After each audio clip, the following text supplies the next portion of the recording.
এই পরিমাণ পানি উঠছে আজকে, আর কি বা বলবো। মানে হ্যাঁ, হাঁটা চলা করার মতন অবস্থাই নাই, একদম বাজে অবস্থা। আমার ফ্রেন্ডের জন্য ওয়েট করতেছিলাম, তো ওই যে দেখা যাচ্ছে আসতেছে ছেলেটা, হাট্টিমাটিম করে আসতেছে। তো এবার যাব নারায়ণগঞ্জের দিকেই। তো ভাই, এলাকার মধ্যে এত পানি, আবার মানে এত বৃষ্টি হয়েছে এতদিনে, মানে এত পানি বলার বাইরে, অনেক বেশি পানি। আবার একদিকে রাস্তায় ভেঙে পড়ছে, মানে কি আর বলবো, এত বৃষ্টি পড়ছে মানে নিচে দুর্বল হইয়া একদম রাস্তাটাই ভেঙে পড়ে গেছে গা।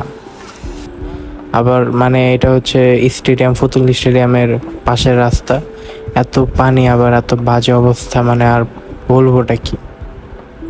একদম আগে তো নর্মালি কমই হইতো, কিন্তু 2 দিন এত টানা বৃষ্টি হইলো, মানে পানি তো অনেক। তো এই বৃষ্টির মধ্যে পিঠা খাওয়ার মজাটা কিন্তু আসলেই একটা আলাদা ফিলিংস তৈরি করে। আবার ঠান্ডা আবহাওয়া থাকে, তো এর মধ্যে মজাটাই আছে। তো আবার ভিউটা অনেক সুন্দর আসছিল, আবহাওয়ার ভিউটা, আশেপাশের ভিউটা অনেক সুন্দর লাগতেছিল। তো সেটার জন্য একটু ভিডিও করে রাখলাম। আমাদের ফজল স্টেডিয়ামের থেকে নারায়ণগঞ্জে যাইতে প্রায় বেশিক্ষণ সময় লাগে না, নারায়ণগঞ্জ চাষারা যেতে। এই মনে করেন হেঁটে যেতে প্রায় 30-40 মিনিট, আর গাড়িতে বা অটোতে চাইলে 10-15 মিনিট লাগে।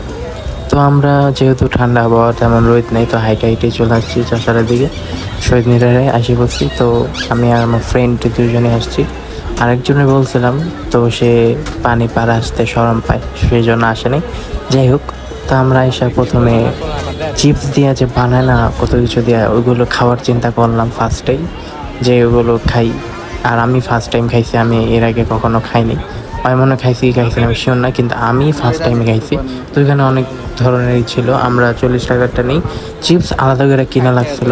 চিপস ছিল 20 টাকা করে, তো 2টা চিপস 40 টাকা। আর বানাই দেওয়ানোর জন্য যা যা আইটেম ইউজ করবে আবার বানাই দেবে সেটার জন্য 40, তো 2টা 120 টাকা লাগছে। তো আমার ফ্রেন্ডে জিজ্ঞেস করছিলাম যে ওর কেমন লাগছে, ওর নাকি মজাই লাগছে। আর এখন যে ফুটেজ দেখতেছেন, এটা বানাই দিতেছে। বানানোর সময় কীভাবে বানাইতেছিল, কী কী ইউজ করতেছিল, এগুলোই দেখাইলাম। তো যাক, ভালো করে বানাইতেছিল। 40 টাকা করে বানাইতেছে, আবার 20 টাকার চিপস 60 টাকা, ভালোই ছিল।